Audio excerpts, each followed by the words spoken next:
तू चलता चल तू चलता चल तू चलता चल। NDA tenure 1989 to 91. NDA is supposed to be a prize posting, as some of the bright guys get posted to this premier institute. I was happy to be going back to NDA after passing out in 1981. I was posted at NDA wing, and to that extent it seemed like somewhat of a come down, but as I joined, I soon got over it. One instructor who impressed me straight away was Captain Neeraj Suri. He had been posted there earlier, and the things which stood out about him was that he was revered most by the cadets, and he was very polite in his language with the cadets, and they somehow tended to fear him. I chose him as my guide for doing my tenure of NDA, and I asked him one reason as to why he was very harsh with the cadets. He told me that the cadets who undertook training with him, if they survived the first 2 weeks to 4 weeks, thereafter they never had reasons to leave NDA or IMA ever in their lives. I found that logic was good, but somehow I could not mold myself to be like him. Squad leader Rajiv Gupta was our squadron commander. He was from 57th Course Delta Squadron, and a very genial guy. He was like an elder brother to us instructors, captain instructors, and also very friendly with the cadets. He had been the goalkeeper of the NDA Academy football team and played with the cadets like their elder brother. So he was once again a very good influencing factor on me. I saw 2 courses of NDA at NDA wing, 82 and 83, in my first year as instructor. One interesting thing which happened was that while I was a cadet at NDA for 3 years, I never won the NDA Tennis Open Championship. So this was a sort of a gap in my sporting career. As an instructor, I got the opportunity to fulfill this gap, and in my first year tenure, I won the NDA Open Championship. And it was satisfying also, because at that time 2 cadets of the 79th course, Jayant Kar and Goswami, they were awarded blazers. So there was blazers are awarded to people who are really outstanding in their sports. So these 2 boys were there, and I beat Goswami in the semi-final and Kar in the final to win the NDA Open final. And the commandant, when he was giving me the trophy, he said, "You must also have been a blazer." I said, "No sir, I was only awarded a blue by the NDA when I was a cadet, but probably the standards of awarding blue were stiffer in my time." In NDA wing got merged with the NDA main after my 1 year, and from there I moved to Foxtrot Squadron as a divisional officer, and 84th NDA course was the first course which started with the main academy, and NDA wing was it was no more functioning. So NDA wing trained cadets from the 58th course to the 83rd course, and thereafter it was terminated. I remained in Foxtrot Squadron for 1 year. Some of the prominent instructors who were there with me as captains, I will just name them, you will be able to relate to these people. Ranbir Singh, he's from 57th course. He was the DGMO during the surgical strikes and used to come on the national television, and thereafter retired as the Northern Army Commander. Madsen, also of 57th course, he retired as the Army Commander of Southwestern Command. And the present Vice Chief, CP Mohanty of the Rajput, He is my 6 months my senior. He was also there with us as captain instructor in NDA.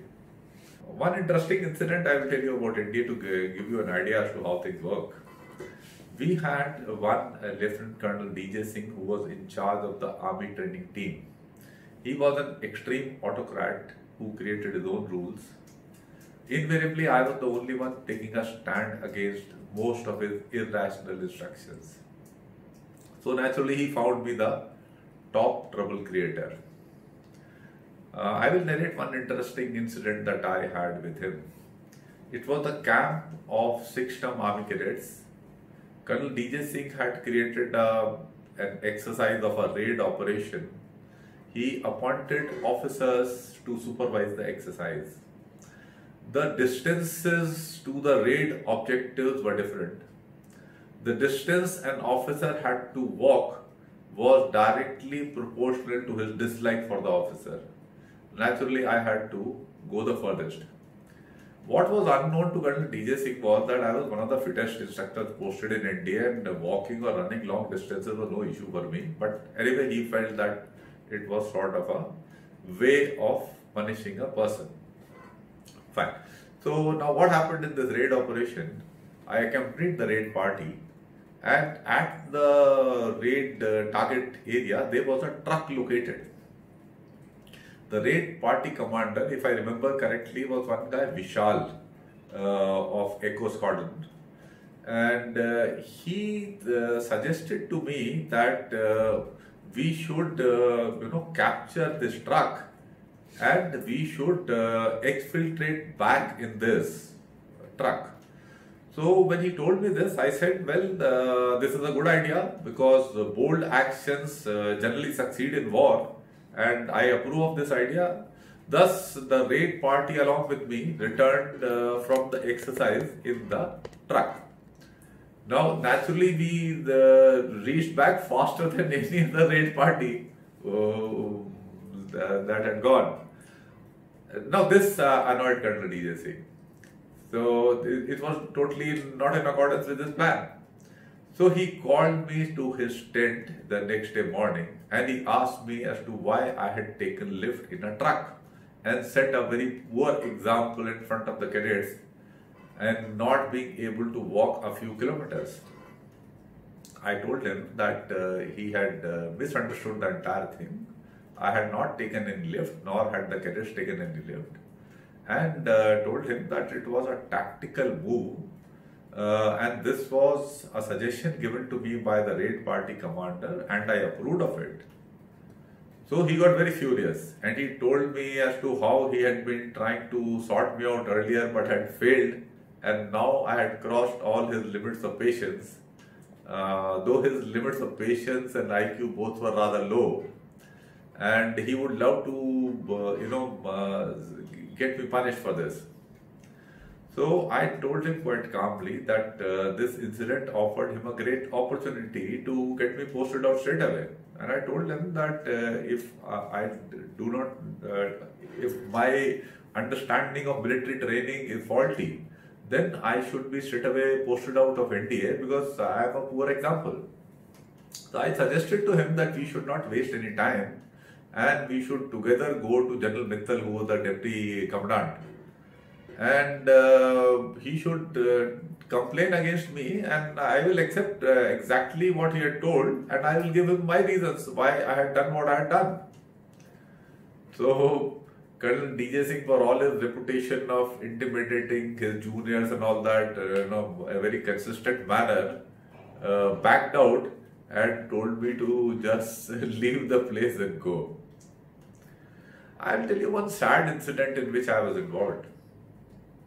I was the battalion duty officer, spending the night. The duty room was in Hunter Squadron. Around 11 p.m., one cadet of 5th term of Golf Squadron came to meet me.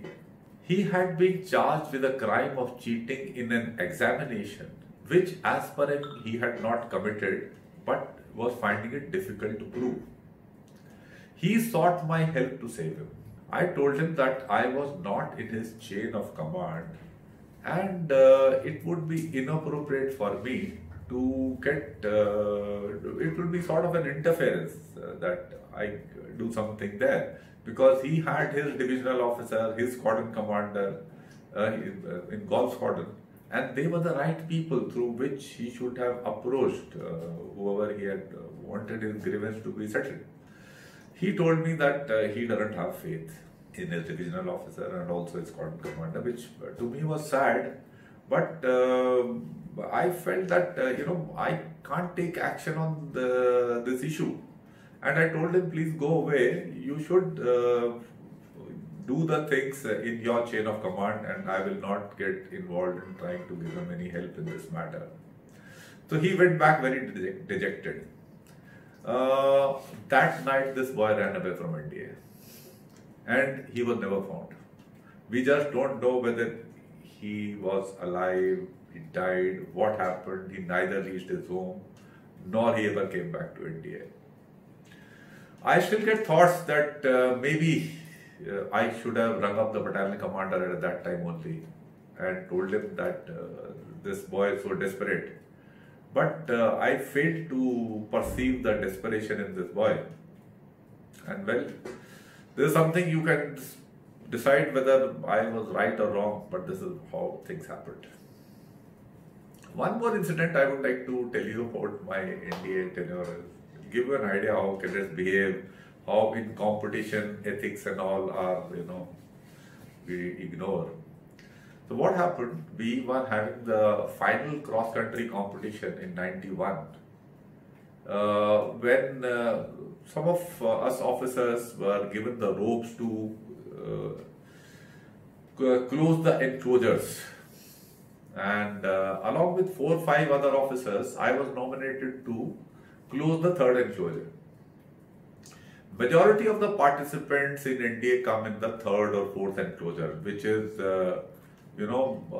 third enclosure means 2 minutes are there for each enclosure. So first enclosure from first cadet to 2 minutes, then another 2 minutes. So third enclosure means 6 minutes behind the first jab, and fourth enclosure means 8 minutes behind the first jab. So in this manner enclosures are made. So we were guarding the third enclosure. Now the points for coming in the third enclosure are higher for individuals' merit, as also squadron's position in the competition. So the incentive to cheat and jump from fourth to third enclosure is pretty high. So as we closed the rope of the enclosure, there was a big stampede trying to run over us into the third enclosure. I suddenly found myself absolutely alone. The 4 or 5 officers who were with me, they were just suddenly there disappeared. So I was the only one standing, and the cadets were almost to stampede over me. So the only way to prevent myself from being run over was to start hitting the cadets who were coming. So I just did exactly that. And thereafter, the cadets who I had seen after we had closed the rope, who had jumped from fourth, where they should have been legitimately into the third enclosure, I was picking them up and throwing them into the fourth enclosure. So I could do that. I'm a pretty strong guy, and the cadets, though they were with the sweat and all, they were pretty slippery. But I was getting hold of their shorts and all, whatever limbs I could get hold of. With that, I was picking them up and throwing them sacks.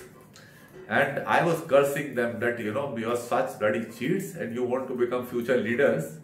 While I was engaged in this activity, I suddenly found that one elderly guy came and got hold of me from my waist from behind.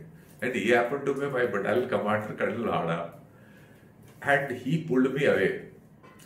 And he asked me in a whisper, has anyone seen you? I said, sir, you have seen me doing this. He said, not I mean any other senior has seen you. Don't you know it's a serious crime that you are hitting cadets? You are not supposed to touch them physically. I said, but they are supposed to abide by orders also. And they are not supposed to cheat in this manner. He just took me away and he said, I advise you not to get involved in such issues, and gave me word to the effect that you are too innocent to understand the world, things like that. And I did not tell him that this is something which people have been telling me since I was a kid in school. And I really have never bothered till date. During the last stages of my NTA tenure, I went to attend the junior command course. Made great friends there.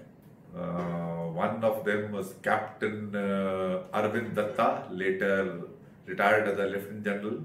Once again, 6 months my senior, same batch as the Vice Chief. One day we will get him also for a talk on an issue. Our friendship has only deepened over the years. I got an instructor grading in the junior command course, and from there I moved to join 20 Punjab, my parent unit, in Mon district of Nagaland in November 1991. That was another interesting tenure. We will talk about it next time. Thank you.